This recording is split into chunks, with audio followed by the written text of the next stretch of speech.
पूर्णिमा चौहान। कहाँ से आई हैं आप? तो जब ऑफिस का परेशानी? मैं फिरोजाबाद से आई हूँ और पिछले 4 दिन से बराबर आ रही हूँ।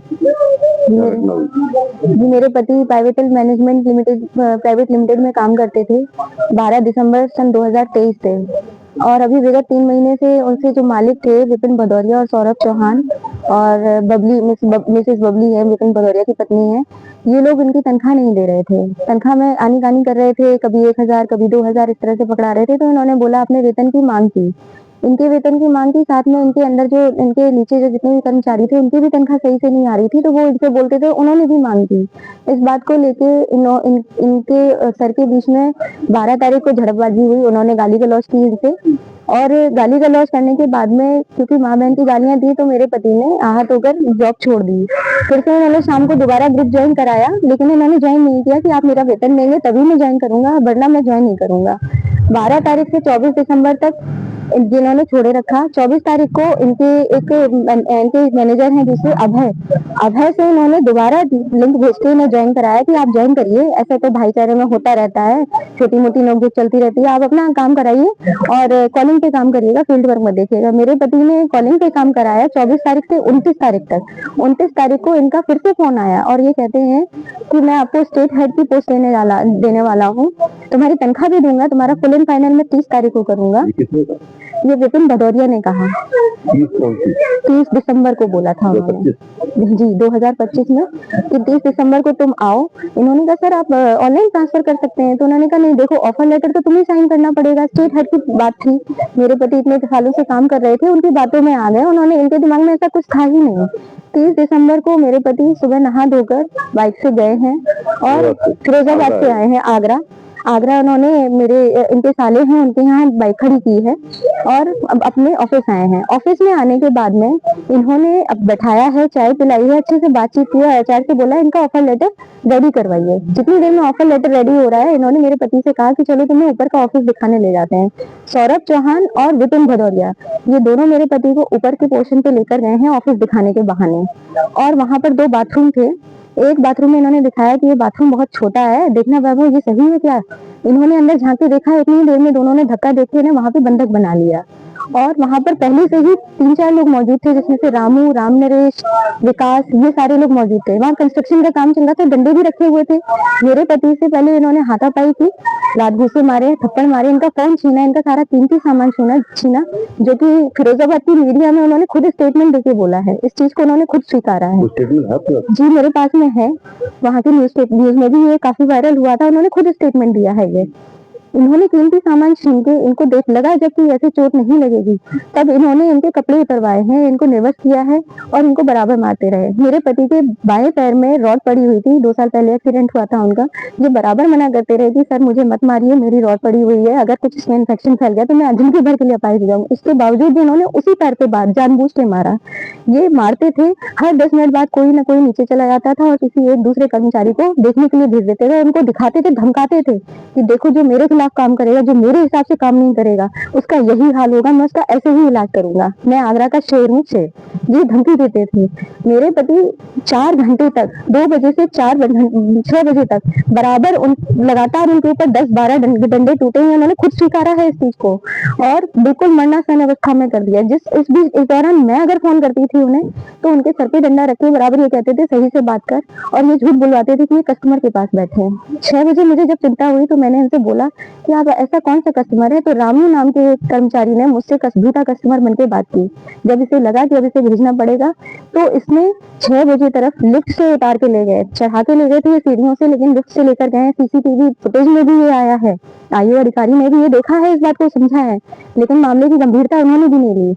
नीचे उतार के लाए हैं इनको। बाइक तब तक साले के यहाँ से 2 लोगों को भेज के इनसे नॉर्मल आवाज करा के मंगा ली थी, उस पर बैठा के पीछे से अपनी अलग बाइक पे राम नरेश को भेजा है टूंडला तक, ताकि वो देख लें कि ये कहीं पुलिस आगरा सीमा तक किसी पुलिस थाने चौकी में तो नहीं जा रहा है।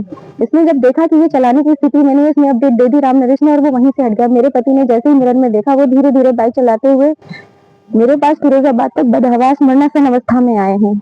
हमें उनकी चोटें देखी, हम लोगों की चीखें निकल गई, लेकिन रात के 10 साढ़े 10 बज रहे थे, बड़ी धीमे-धीमे वो चला के आए थे।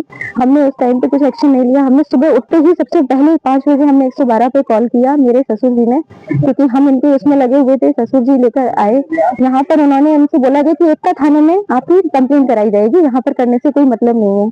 मेरे ससुर एकता थाने में आए, लेकिन वो ऑफिस के 500-700 मीटर के दायरे में पड़ता है और वहाँ पर रामनरेश रामू नाम के लोग वहाँ पर परमानेंट उनके 2 दबंग वहाँ बैठे ही रहते हैं, क्योंकि वहाँ ऐसे ही मामले करते हैं। वो दबंग प्रवृत्ति के हैं, आपराधिक प्रवृत्ति के हैं, ये मुझे पता है। वो वहाँ पर बैठे ही रहते हैं। पुलिस द्वारा हम पर जो धाराएं लगाई गई हैं, बहुत ही कम धाराएं लगाई गई, बल्कि चोटें जो है लिखा गया जी धारा FIR लिखी गई, लेकिन सिर्फ 2 धाराएं लगाई गई, वो भी बहुत कमजोर। जैसे आप 29 तारीख घटना थी ये 30 तारीख की घटना थी और 31 तारीख को FIR कराई हमने जी। ठीक है, फिर क्या अपने पति का इलाज हुआ है जी, यहाँ पर मेडिकल हुआ है, हमें FIR भी दूसरे दिन मिली है, हमें मेडिकल भी हमारा दूसरे दिन कराया गया है। 1 तारीख को हमने 2 तारीख से अपना फिरोजाबाद में अपना ट्रीटमेंट कराया, प्राइवेट मेडिकल कॉलेज वहाँ पे है, वहाँ पर हमने ट्रीटमेंट कराया इनका।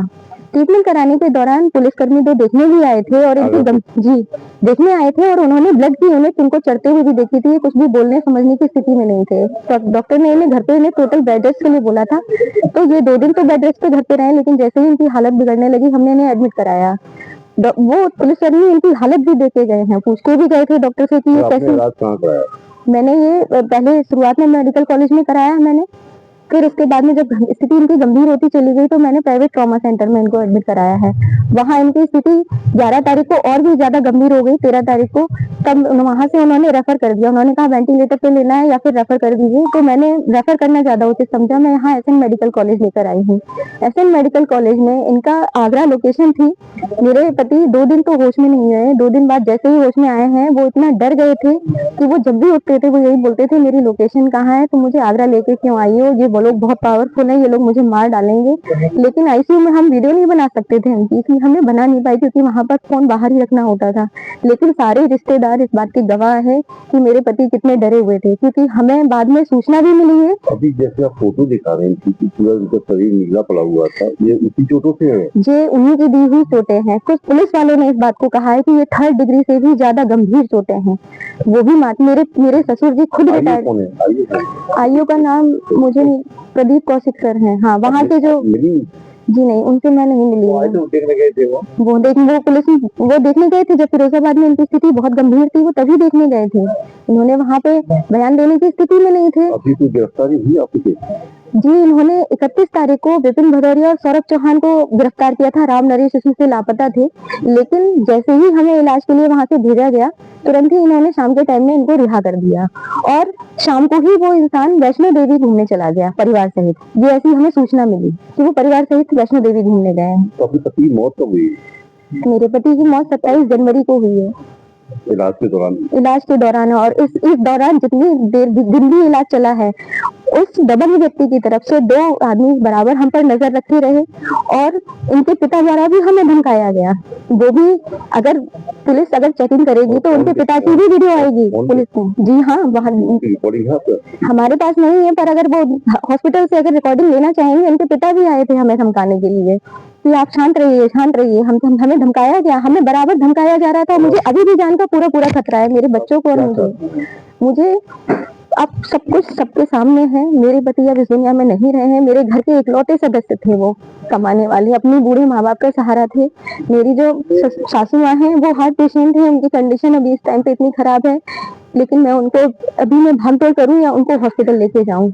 मैं चाहती हूँ कि अब सब कुछ उनके सामने है, उनकी नजरों के सामने है। सरकार, कमिश्नर सर धाराएं बढ़ाएं, उनके ऊपर धारा लगाएं। ये साफ मेरे पति ने भी स्वीकारा है, इनको जानबूझ के मारने की कोशिश थी और अब वो मर भी गए हैं, तो अब या तो धारा 302 या 304 जो भी लगती है, जो भी लगाई जाती है, मुझे इसका ज्ञान नहीं, लेकिन आप लगाएं। सब कुछ सबके सामने है, लगाई जाए, धारा बढ़ाई जाए। उनके साथ लूटपाट हुई है, एक तरह से उनके कीमती सामान छीने गए, उन्हें बंधक बनाया गया है, उनकी हत्या की गई है। ये खुद मृतक ने अपने मुंह से अपने स्वीकारा है। तो मुझे धाराएं बढ़ानी है, सब कुछ सबके सामने है, वो धाराएं बढ़ाएं, मुझे न्याय मिले। मुझे